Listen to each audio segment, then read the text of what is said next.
You're listening to the Broken Havoc podcast on YouTube, where we discuss everything in and outside of the squared circle. Make sure to like and subscribe for more content, and as the frickin' referee would say, ring that damn bell for more notifications.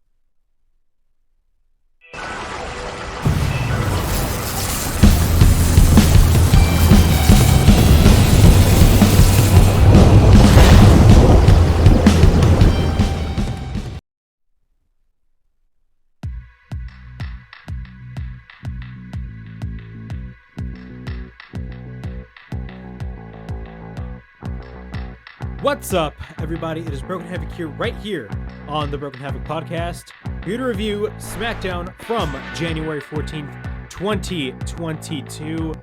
I gotta say, guys, overall thoughts on this whole show. I'm gonna be 100% honest with you guys. Look, this show sucked ass. This show sucked so much ass, I'm not lying to you. And there's really only two things that I really enjoyed about this show. The Usos on commentary and Roman Reigns and Seth Rollins in the end. Everything else on the show was just flat out pure garbage and just did not pique my interest whatsoever. I'm being straight up with that. I'm being straight up with you guys. Like, in my opinion, the show was garbage. You know, you had Aliyah beat Natalya in 3 seconds, which was honestly one of the worst things I've ever seen on any wrestling show, in my opinion. And, you know, the Fatal 4-Way Tag Team match had no interest in me because of the fact that, you know, 3 of the teams are not real tag teams. I'll get into that later. But, yeah, overall thoughts on this whole show. To be quite honest with you, this whole show like was just not good at all. I was not a fan of the show whatsoever. But we're gonna be discussing SmackDown for you guys. Right before I get on with this review, of course, please like, subscribe, comment down below. Of course, push that bell for more notifications on the channel, and be on the lookout for future reviews right here on the Broken Havoc podcast. So yeah, I'm gonna be starting off with SmackDown. Overall, again, this show was just not good at all. I was just not a big fan of this show whatsoever. I felt like this show just fell flat straight up on its face. You know, the Royal Rumble's supposed to be important in my opinion, and you know, to an extent it still kind of is, but let's be straight up for you guys. The road to WrestleMania, and probably WrestleMania itself for like the past few years, you know, in my opinion, look, I thought WrestleMania for the past couple years, look, like last year was not that bad. But like, you know, I will say this, you know, the importance of WrestleMania, and this is the thing I will say, the importance of WrestleMania really died down for like the past couple of years. There's really no real importance to WrestleMania, or at least not as important. It's not as important as, you know, years prior. You know, that's just my opinion. WrestleMania, you know, really kind of went downhill. I remember some years where they would promote the Saudi Arabia shows as like, oh my God, it's bigger and better than WrestleMania. No, it's not. No, it's not. WrestleMania is the biggest show of the fucking year, okay? It's your Super Bowl. It's the Super Bowl of this wrestling business, okay? But look, you know, we're getting closer to the Royal Rumble this year, and I will admit, I'm excited. You know, we got Roman Reigns versus Seth Rollins, which I think is a really good match. You know, a lot of people are kind of mad, and you know what? Rightfully so, that, you know, Seth Rollins is the challenger, but he's a Raw guy, and, you know, he's challenging a SmackDown guy. But I look at it like this. Look, I think it's going to be a great match. And look, I totally understand the argument of, like, you know, Seth Rollins is a Raw guy, but in my opinion, at this point, I just gave up on the brand. I just gave up on WWE, you know, trying to fix things when it comes to the brand split, because you know they won't. Because the WWE really, let's be 100% real with you, have they really listened to you? No, they haven't. They will never listen to your audience, even though they say they will, because they're that fucking stupid. But I will say this. Look, Seth Rollins and Roman Reigns, in my opinion, is going to be a good match. You know, yes, it makes no sense for Seth Rollins being a Raw guy challenging the SmackDown guy for the SmackDown Championship. But at the end of the day, I, as a viewer, gave up on the fact that, you know what, if WWE is, you know, not going to care about the brand split, why have a brand split at all? That's my perception on things. Why have a brand split at all? At this point, WWE should just end the whole brand extension and just kill it off and just have one whole roster. And I've stated this previously on previous reviews. WWE really hasn't taken the brand split seriously. You know, I was listening to Eric Bischoff, and, you know, he basically stated, he was like on this, you know, panel. I think it was on Inside the Ropes, correct me if I'm wrong. But he was basically stating that, WWE really does not know how to do a brand split. They really don't. Because the whole point of the brand split is to keep the shows separate. I was a big supporter of the brand split. When they brought it back in 2016, a lot of people were kind of afraid, and, a lot of people were happy. I was one of the people that was in support of WWE back in 2016 when they brought back the brand split. Because, number one, I was a big fan of the brand split, and number two, I just felt like, it made things fresh and new. The brand split, the way you're supposed to operate a brand split is have Raw and SmackDown legit, have them be legit, completely different shows. And I'm not talking about only by look and by having different wrestlers. I'm talking about format. What are the annual things that Raw has? What are the annual things that SmackDown has? You really have to have the shows be, different from one another. And, one of the things, and I've stated this in my Rampage review, one of the things that I really enjoy about Rampage, though there's a couple flaws that I have with Rampage, one thing that I really appreciate about Rampage is the fact that, they have their own unique segments that are, like, in a way exclusive to Rampage. But that doesn't mean AEW is doing this whole brand split with Dynamite and Rampage. I think that'd be a stupid idea. But I'm saying, even though they have the same roster, they have Dynamite and Rampage. Even though they have the same roster, Dynamite and Rampage have some sort of a distinction to one another regarding format. People can argue, that's because of the, Dynamite is 2 hours and Rampage is only 1 hour. But I'm saying, with Hook wrestling on Rampage, that is like something unique for Rampage. And it's building up a guy like Hook before his big debut on Dynamite, which I think will be in a couple of months or weeks. Who knows? Or, something like Mark Henry. That is something unique, in my opinion, that is like exclusive to Rampage. Things like that. Rampage has its ways of, in some ways, in a way, setting itself apart from Dynamite, even though it has the same roster of wrestlers. But it still has its own unique format. And the problem with Raw and SmackDown, even though they both have different rosters, they follow the same formula. That is the problem with both shows. You can't have the viewer, or you can't have me, the viewer, watching both shows, expect the shows to be, expect me to take the brand split seriously if the booking is atrocious, and it's the exact same. The format of both shows is just, they're exactly the same, and there's no difference with the shows. That is my problem with the brand split. And at the end of the day, WWE should just end the brand split once and for all, because at the end of the day, it's just kind of embarrassing to me. The brand split is a flat out fucking joke. Period. Seth Rollins, look, will WWE listen? Do I think they will probably end the brand split? A prediction for me is yes. But at the end of the day, I do have that small doubt that they won't.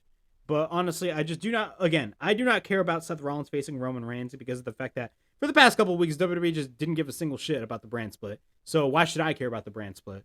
But I do think Seth Rollins and Roman Reigns will be a great match. But I'll talk about Roman Reigns and Seth Rollins later on. All right, we got the Usos kicking off SmackDown. They basically cut a promo. And I will say this, the Usos are really entertaining on the microphone. I'm a big fan of the Usos. Jay has the microphone, says last week, they went to war with the New Day for like the gajillionth time.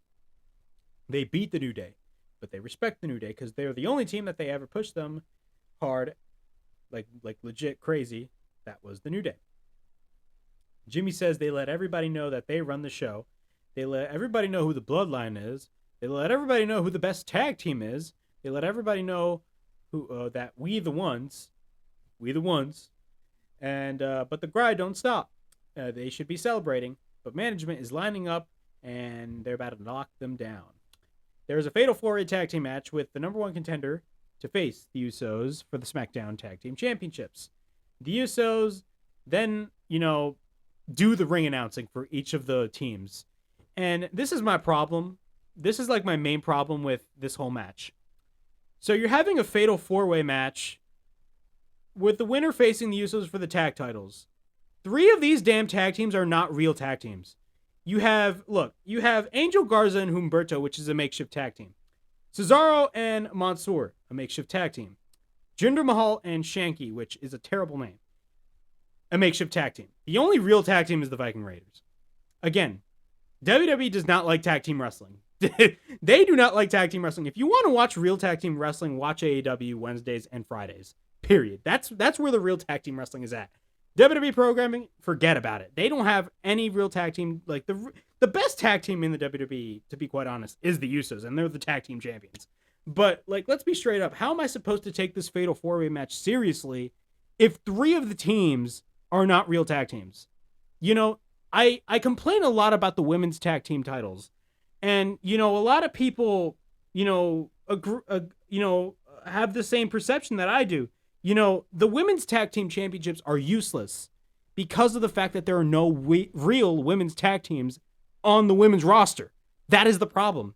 You know, how am I supposed to take the tag team division for the women seriously if there's no real women's tag teams? They just put 2 women together, boom, you got a makeshift tag team. That is not a real tag team. You need legit tag teams on, you know, the women's side. And same thing on the men. There's no real, a lot of the teams are not real tag teams, to be quite honest with you.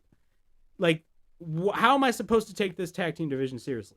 You know, every time when I, you know, hear WWE or like any of the commentators on both Raw or SmackDown, I kind of cringe when they talk about tag team wrestling because I'm like, these people have absolutely no idea what they're talking about. Maybe they do, but let's be honest, it's not their fault. It's the management that is in their ear. You know, the commentator, like the people in management have no idea what the hell they're doing. You know, having 3 teams that are makeshift tag teams, I can't take seriously. I'm sorry. I just cannot take them seriously. But all the teams are in the ring when the all the teams are in the ring after the Usos do the whole ring announcing thing. Then Jimmy sets a reminder that they're the ones. And then Jimmy and Jay then super kick Mansoor and Eric, which is actually pretty funny. But then a brawl breaks loose. We go to commercial break. We're back from break. Humberto and Mansoor, basically, I'm just going to go through this whole match. Honestly, I really do not care about this match. Humberto and Mansoor are in the ring. Humberto goes to the top. Humberto gets caught by Mansoor. Then Cesaro tags in. We get an uppercut by Humberto. Garza tags in. Eric then tags in. Shanky then tags in. Literally, I'm just speaking all these tags that are happening right now. We get a right hand by Shanky. He proceeds to work on Eric. Jinder tags in. We get a right hand by Jinder. We get a cover and a near fall. He continues to work on Jinder. Shanky tags in. Works on Eric in the corner. We got a double team in the corner by Jinder and Shanky. Ivar then tags in. He takes Garza and Humberto. Then Shanky sends Ivar into the corner, but Ivar gets in the corner and takes out Mansoor and Cesaro. But Shanky gains control. He sends Ivar in the other corner. Eric tags in. We get a double team attempt by the Raiders on Shanky in the corner. Then Ivar goes to the top, but then Jinder interferes. Then Jinder goes to the top, but Cesaro enters the fray. Both try to pick up Ivar to suplex him, but Eric comes in and makes a whole Tower of Doom. Then they all get taken down off the top. Once we're back from commercial break, Cesaro tags in. He takes out everyone. We get an uppercut on Humberto. He works on Humberto in the corner. Angel Garza then gets taken out. He picks up Humberto and takes him down. We get a rolling lariat by Cesaro. Ivar tags in. Then he tries to go for what happens. Cesaro takes Ivar down. He tries to go for the Cesaro swing, but Jinder interferes. At this point, Mansoor is the legal man. Then after that, we get an enziguri by Mansoor. Shanky then comes in and gets taken out by Eric. We get a double super kick by Garza and Humberto. Then they try to hit a double suicide dive on everybody. Then that leaves Ivar in the ring. But then when he tries to, I think Ivar tried to go for I think it was like a suicide dive or something like that. He runs into a double shotgun dropkick by both Angel Garza and Humberto Carrillo. Humberto then sends Garza in the corner, but Ivar catches Garza and plants him to the mat. Then Eric comes in. Then Eric and Ivar hit the Viking Experience cover, and the Viking Raiders will face the Usos for the SmackDown Tag Team titles. Then after that, the Usos grab the mic and run down the Viking Raiders and point up "We the Ones," and I swear to God, this was hilarious. When the Usos were pointing up "We the Ones," you saw Pat McAfee in the background just doing the same thing as the Usos. Again, one of the very few things that I still love about SmackDown is the commentary team. You know, again, and on every week on my SmackDown review, I always put over Pat McAfee because Pat McAfee is that damn good at his fucking job. The guy is just that passionate, and you could tell by his mannerisms. The guy is legitimately passionate, and you know what? I respect that about Pat McAfee. Shout out to Pat McAfee. He ain't gonna watch this video, but he's freaking awesome. I'm a big fan of Pat McAfee. But speaking of commentary, during this match, the Usos were on commentary, and I will admit, the Usos were hilarious on commentary. They had me laugh my ass off during this. Like, I swear to God, like, you know, they even pointed out, like, during this match that, you know, like, most of these teams are not real tag teams. It's so, like, they even pointed it out. You know what I'm saying? Like, that is the thing. There's no real tag teams. But yeah, the Viking Raiders, the only real tag team in this scenario, will face the Usos for the SmackDown tag team titles. Who do I think is going to be winning that match? Of course, the Usos are going to go over. I do not see the Viking Experience, even though they're freaking good. I do not see Eric and Ivar winning the tag titles. That's just my opinion. The Usos are going to be retaining the SmackDown tag team championships in that particular match. All right, Sonya Deville is backstage. Of course, before that, we get a video package, or a progressive match flow, as WWE would like to call it, on last week's match between Naomi and Charlotte, where Sonya Deville constantly was changing the stipulations of the match. But Sonya Deville is backstage. Naomi comes in and says everything comes out of her mouth is a lie. Basically, continues to run down Sonya Deville and says her toying with her is one thing, but messing with her career is something that she will not slide. Sonya then gives her a reason why she doesn't like her. Then she's coming in her office with main character vibes when everybody knows she is an extra. Threatens her with a couple of fines and getting removed from the Women's Royal Rumble match and getting fired.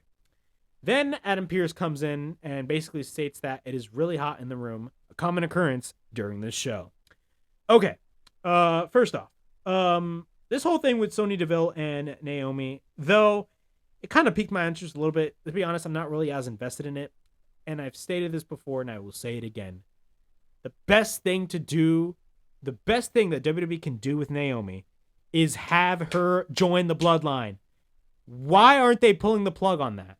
Honestly, if you want a new, fresh, new, have Naomi join the bloodline. Have her turn a heel and join the bloodline. Why are they not doing that? I'm asking you, the viewer. I'm asking WWE themselves. Why aren't you guys doing that? Hello? I mean, it makes the perfect sense. Have Naomi join the bloodline. She will be a freaking megastar, in my opinion. She will be a megastar once she joins the bloodline, period. Why is she not there? It makes absolutely no sense. It could literally elevate Naomi, because to be quite honest with you, this whole glow gimmick that Naomi's had since 2016, it is 2022, and she still has that gimmick.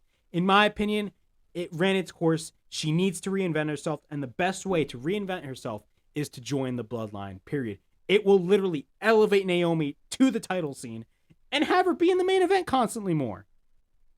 WWE, book her right, please. Naomi is amazing at what she does. She's amazing when it comes to her promos, and she's amazing in the freaking ring. Have her join the bloodline. Have her turn heel and be a major star that she can be. Because I can definitely see Naomi as a really good heel. That is my opinion. We get the first of 3 video packages of Roman Reigns and Seth Rollins, showing highlights of the Shield in this first video package, which was 10 years ago, which I feel old. We get one segment, one of many, that I really did not like. Sami Zayn. He talks about the conspiracy that he has. You know, of course, Sami Zayn has had this whole conspiracy shit since 2020, and it's 2022. He said it all started when he was robbed of the Intercontinental title, but now he's finally the number 1 contender and is getting what is finally his. He talks about what happened last week. He proceeds to talk about Johnny Knoxville, of course. The reason why Johnny Knoxville is going to be in the Royal Rumble, let's be honest, it's just for a plug on Jackass Forever, which, by the way, I will watch. I actually do love Jackass. I love Jackass, and I can't wait for Jackass Forever. But Johnny Knoxville in the Rumble, look, I honestly do not give a shit. Is he going to win? No, he's not going to win the Royal Rumble. But he shows what happened last week. Of course, Johnny Knoxville, by sending him over the top rope and basically, getting declared. He didn't declare himself, but he was announced for the Royal Rumble match. He entered this year's Rumble match. He says that he entered this year's Rumble match, and he can't do what he does. Says he can do anything that Knoxville can do. And says no one is better than Sami Zayn. Nobody is better than being a jackass than Sami Zayn. So basically, Sami Zayn, let's be straight up, Sami Zayn is burying himself in his own promo. That's how I perceived it. So what he does, he says, it's the first episode of Zayn. Oh my God, another stupid talk show or whatever the hell this is. First we got Happy Talk, we got that. Now we got Zayn. Sami Zayn brings out a shopping cart. And I swear to God, man, literally, they were basically trying to do Jackass on WWE TV. this is a wrestling show, not Jackass. I love Jackass, but this is a wrestling show. So this shit should not even be like this shit. I shouldn't even be watching, first off. But let's continue on. So, yeah, he grabs a shopping cart and there's a ramp going up the ring. On the outside, there's a ramp going up the ring. Sami is taking his time. When Sami finally decides to go, he goes, and there's two guys behind him to, like, push him. So what happens is Sami, he says, go full speed, 3, 2, 1, go. And then right before he was going to get to the ramp, he just begged them to stop. So after that, he said he goes back in the ring and is just all pissed off and says he is tougher than Johnny Knoxville, but he was just not prepared to injure himself. That's basically what he said. Then Rick Boogs comes out, and then Nakamura just hits the Kinshasa. Boogs picks up Sami and throws him, onto the target on the other side of the ring. Okay. Why am I watching this? First off, makes absolutely no sense. I mean, it makes absolutely no sense that this is a wrestling show, and yes, I will continue to call it a wrestling show because it is a wrestling show. Why are we seeing stuff like this on SmackDown? I mean, it's WWE. What do you expect? They do stupid shit like that all the time. And AEW does some stupid segments like this too. I'm not gonna, AEW sometimes does stupid shit, but like at least when they do something stupid, it's actually funny. I will admit, this whole thing with Sami Zayn, look, it was something, but like, let's be straight up. Like, it's something we really do not need to see. Come on now. Like, we really do not need to see shit like this at all because, I mean, Sami Zayn is just literally better than this. Like, literally, they could book Sami Zayn so much better than, what they basically just booked him into. They basically booked him into oblivion. Let's be straight up right now. This whole thing with Sami Zayn is just absolutely atrocious. But yeah, this was actually really stupid and probably one of the worst segments on the show. All right, here's another one that was I'm actually going to rant about because, yes, and I'm actually going to rant about this. Aliyah. Yes, Aliyah. She got called up to the main roster, I believe, like a couple of months ago. And, like, I think this is like she got called up to the main roster a couple of months ago, and this is her first match on SmackDown. It's January of 2022. Look. All right, but so she backstage in Gorilla, she cuts a promo, right? She says that she is all nerves. Ever since she was a little girl, she always wanted to step into a WWE ring. Flag number 1. How many times have we seen similar promos like this on WWE TV? I mean, I've seen it with Liv Morgan. I've seen it with other wrestlers, for the past couple of months and, past couple of years. Ever since I was a little kid, blah, blah, blah, blah, blah, blah. Bro, we get it. We get it. How many freaking times do we have to have segments like this or have promos like this? It makes absolutely no sense. No sense. We see these. It's completely repetitive, bro. Ever since I was a little girl, I've always wanted. Oh my God. It's the same shit over and over. Liv Morgan just said that like a couple of weeks ago. Like, bro, it's the same freaking thing. She will face Natalya, and she is a Triple Crown Women's Champion. Look, this whole promo by Aliyah, I'm sorry, is not good. Okay? It completely sounds overscripted. She just hopes that she will put on a good show, and hopefully she would try not to embarrass herself. Then Natalya comes in, right? And she says that she's going to do awesome. There is no shame to losing to her. And after all, she is the most winning woman in WWE. That is one of 3 Guinness World Records that she has. Aliyah then replies that she didn't know that was still a thing. Really? Really? We're going to be bringing up Guinness World Records now? Come on now, man. Like, how am I supposed to take this show seriously if I see shit like this, man? I'm sorry. Look, first off, Natalya should be put in a much better role. Okay? I'm sorry. She deserves to be put in a much better role. Not only that, she should reinvent herself too, because I have seen the same Natalya for the past how many freaking years? Natalya is so talented. Bro, WWE, and this is not on her. This is absolutely not on Natalya. WWE really, really, really, really, really needs to reinvent Natalya. Another one that they really need to reinvent. Like, come on, man. Like, it's so crazy. She was in a tag team with Tamina, an example of a makeshift tag team, and they had them win the SmackDown, not the SmackDown, the women's tag team championships. Freaking pyro when they won the titles everywhere. And then, a couple months later, Tamina is now chasing for the 24/7 championship.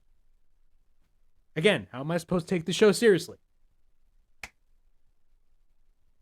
Like, it makes absolutely no sense. All right.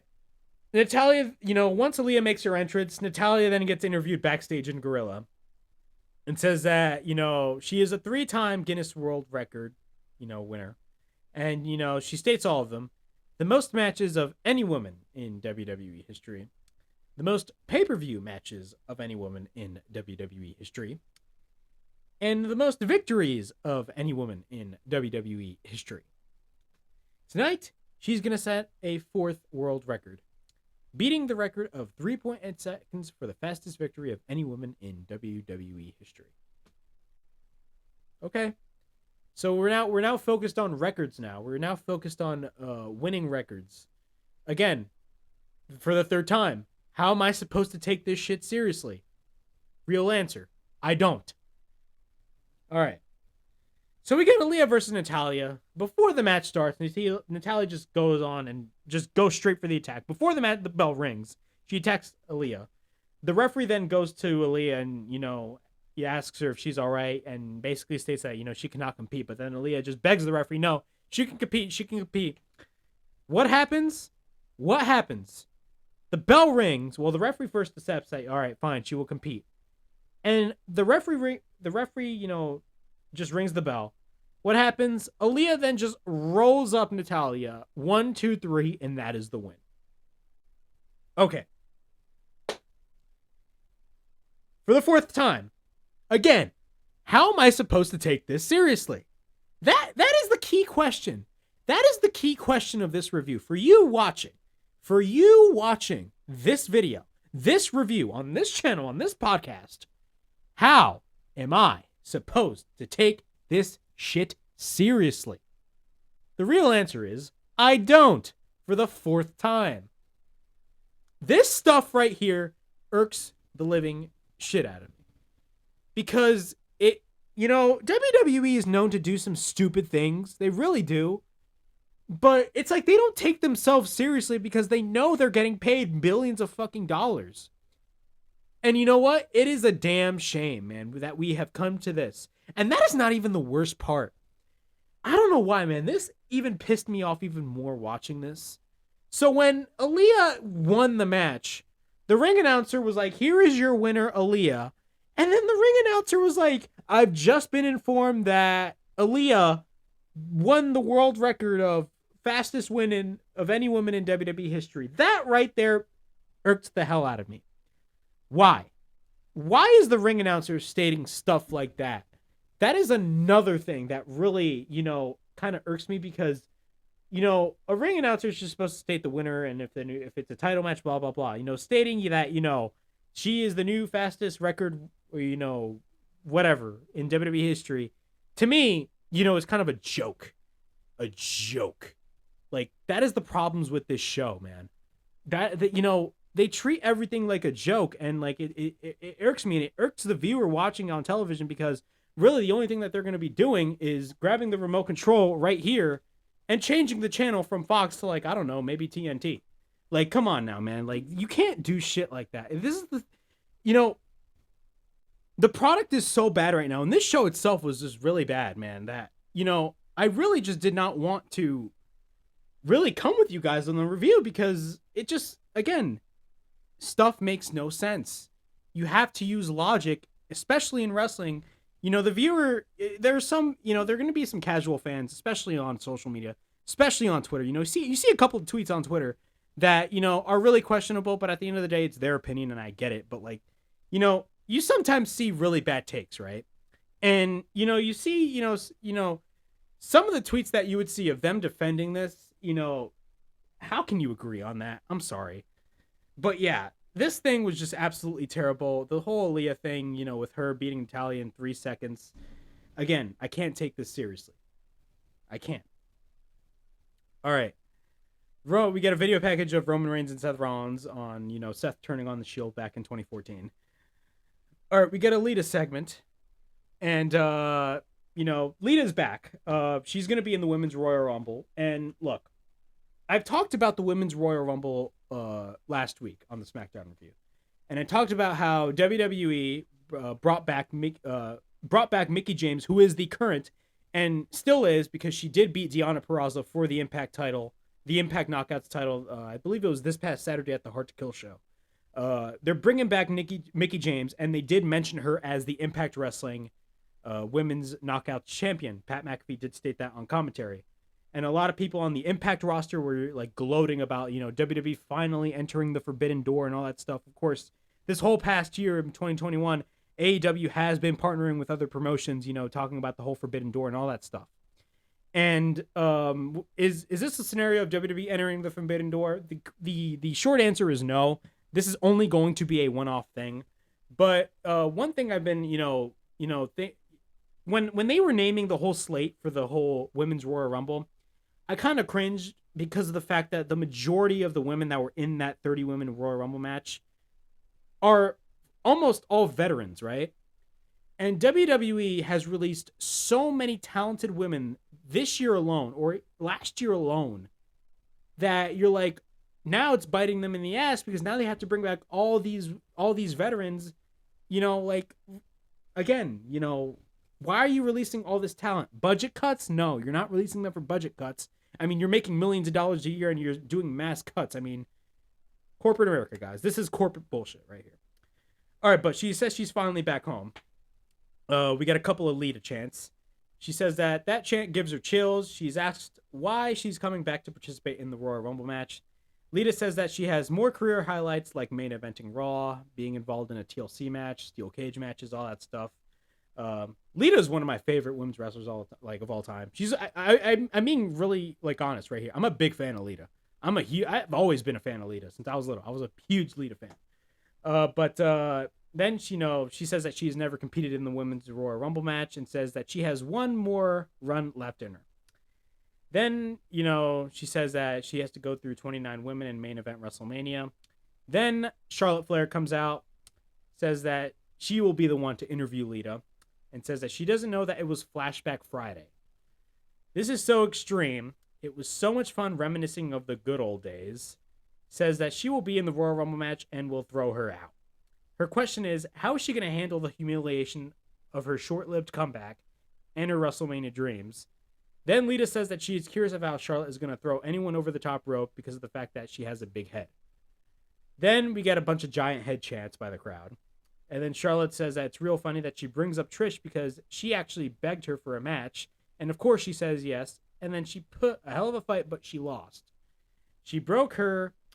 And then after that, she says that she broke her so bad that she actually retired. And at the Royal Rumble, that's exactly what she's going to do to Lita. And then Lita tries to slap Charlotte, but Charlotte blocks it. Or actually, no. She doesn't block it. She actually, flinches. Lita actually does not slap her. And then Lita all of a sudden hits Twist of Fate and the segment ends. Okay. What can I take about this segment? Definitely, I definitely do see a major program happening with Charlotte and Lita. If this has, either Charlotte winning, because she's going to be in the match. If she wins it, they will probably have her choose Lita and stuff, and then they will have a match at WrestleMania, which, I won't be against. I think it will be a good match. But at the end of the day, booking that match at Mania, you honestly know who's going to win. And again, it's not going to rub fans the right way, and rightfully so, because a lot of fans absolutely hate Charlotte Flair. Not because of the fact that WWE books her like crazy just because of her last name, but a lot of people are just tired of watching Charlotte, in my opinion. I'm not a big fan of Charlotte. I've stated that before. I was never the biggest Charlotte Flair fan, but I think Lita and Charlotte will be a good match. All right. We got Sheamus versus Ricochet. Ricochet has a new theme, by the way. Again, a scenario in which, WWE, if it ain't broke, I got to tell them this. If it ain't broke, don't fix it. WWE loves fixing things that are not broken. That's just why. All right, the match starts. Both lock up. We got a waist lock by Ricochet. Ricochet goes for a side headlock. We got a side headlock takeover by Sheamus. We got a shoulder tackle. We get a shot to the back of Ricochet. Ricochet is in control. Later on, Ricochet hits a somersault on the outside. He takes Sheamus back in the ring. Then Sheamus leaves the ring, but Sheamus then grabs the leg of Ricochet. He sweeps Ricochet onto the apron. Then he catapults Ricochet from under the ring. Once we're back from commercial break, Sheamus is in control. Ricochet then hits a springboard crossbody. Then he proceeds to fight off Sheamus. We get a running kick by Ricochet. Sheamus then hits a bro kick, and then he gets caught on the top rope. Ricochet then runs into a right by Sheamus. Ricochet then hits a lion salt. I literally wrote a springboard moonsault, and then when Pat McAfee stated a lion salt, I was like, oh yeah, you're right. That is the lion salt. We got a cover into near fall. Ricochet then goes to the top. He misses a shooting star press. Then Sheamus hits the Irish Curse backbreaker. Sheamus goes for repeated rights to the chest on Ricochet onto the apron. But then Sheamus goes for a clothesline over the top rope back in the ring. He picks up Ricochet. He goes to the top. Ricochet escapes. We get a kick. Then he drops Ricochet headfirst to the post. We get a sunset flip powerbomb off the top by Ricochet. We got a cover into near fall. Then Ricochet picks up Sheamus. Then Sheamus catches Ricochet. We got a roll up into near fall. Then Ricochet then cartwheels, but then he runs into a bro kick cover. Sheamus wins the match. Overall thoughts, it was not a bad match, but to be quite honest, I just did not care about this match because there was really no point of it. And honestly, I just do not care about the whole, feud with Ricochet, Sheamus, and Rich Holland. That's just my opinion. Backstage, we got Adam Pearce and Sonya Deville talking about Aliyah's world record, which I already ranted on this video, on this review. I don't have to talk about it anymore, considering the fact that it was a flat-out joke. I've stated that like 5 times, but I'm going to continue to say it because it was a flat-out joke. I said it again. Again, a common occurrence on the show says the thermostat is not working. Adam leaves, and then Naomi comes in, but then, she's about to, go after Sonya, but then Adam Pearce, just comes in to break them loose. And then after that, Adam Pearce says, Naomi basically snitches and tells Pearce that, Sonya was just doing all these things to Naomi. And then Adam Pearce says she was right and she deserves another opportunity and says next week we'll get Charlotte versus Naomi on SmackDown. Okay, great. We get a video package of Seth Rollins winning the WWE title at WrestleMania 31 7 years ago. Bro, 2015 was 7 years ago. That is crazy. That is crazy. WrestleMania 31 was such an awesome show, by the way. I loved WrestleMania 31. It's honestly one of my favorite WrestleManias. That was the last, good, amazing WrestleMania. WrestleMania 31. You had Sting versus Triple H, in which I thought Sting should have won that match, to be quite honest. WWE basically just ruined Sting. Thank God he's in AEW right now. All right. Kofi Kingston versus Madcap Moss. Honestly, a match that I just do not want to talk about, to be quite honest. And you know what? Quite frankly, I'm not going to talk about because of the fact that, I'm just going to tell you guys the gist of it. Kofi Kingston cuts a promo and says, he does this whole King accent and basically says that, Woods is injured and all that stuff. And in real life, yes, Woods is injured and he will be out from 6 to 8 weeks. I think that's what the report said. 6 to 8 weeks he will be out. But he says that he will miss the Rumble. And then all of a sudden, Kofi Kingston states that he will enter the match. And then Madcap Moss and Baron Corbin come out, honestly, one of the worst promos in the history of this business. And I mean that. The match starts. Kofi got some offense. Moss got some offense. Honestly, I really do not want to talk about this match, considering the fact that I did not care. And Madcap Moss and Baron Corbin are just a waste of my time. But what happens? Madcap Moss goes over. That's all I got to say about that. All right, here's a segment that I'm going to talk about.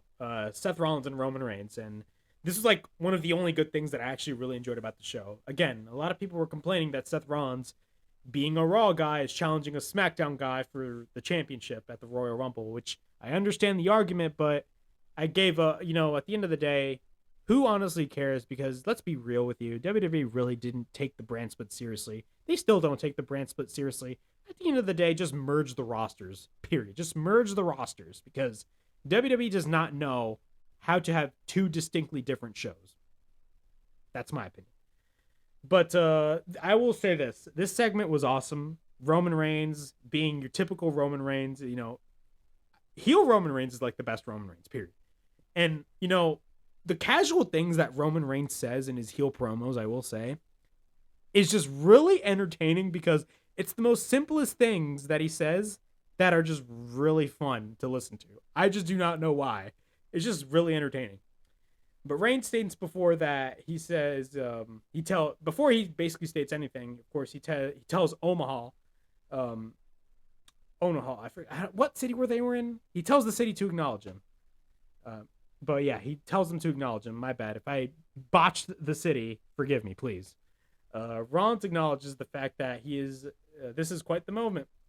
And Rollins, talks about the Shield, and he gets out the Shield fist, but then Roman Reigns, again, this is a pure example of the most simplest line that is just really good. When Seth Rollins, pulled out the whole Shield fist, Reigns immediately was like, "I'm beneath him. I'm beneath that right now. I'm beneath that." Again, the simplest things is just the most badass things that Roman Reigns says. Again, his heel character is awesome. Rollins acknowledges the fact that, he walked in the office of like Roman Reigns last week. And then he says, it seems to him that he's the last person on earth that Roman Reigns wants to see.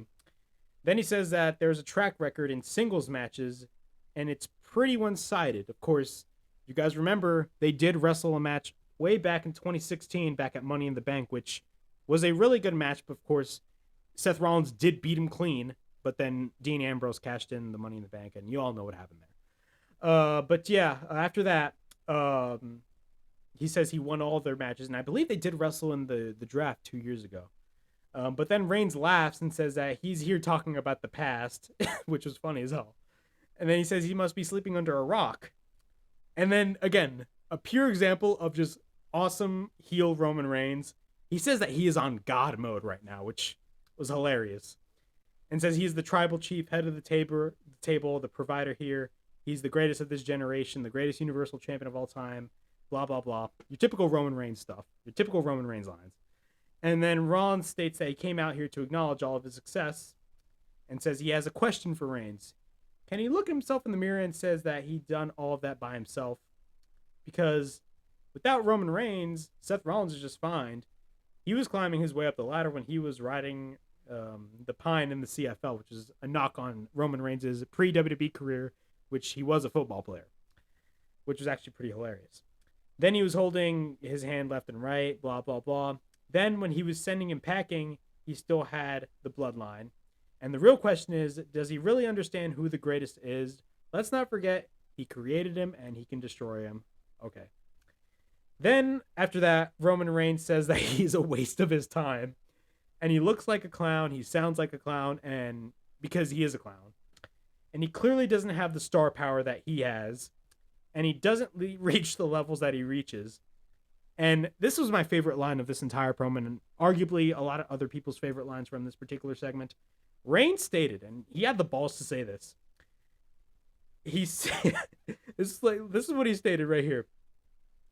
If he was looking for a megastar, he wouldn't have chosen him. Hell, he wouldn't be the one that he would choose from his own household. If he wanted to main event the Rumble with the megastar, he would have chosen his wife. That was the funniest line I've heard Roman Reigns state. And Roman Reigns stated, really, just over like messed up lines. Like, of course, if you guys don't remember a couple months ago when he was feuding with John Cena, he was talking about, the whole missionary position line, which is hilarious.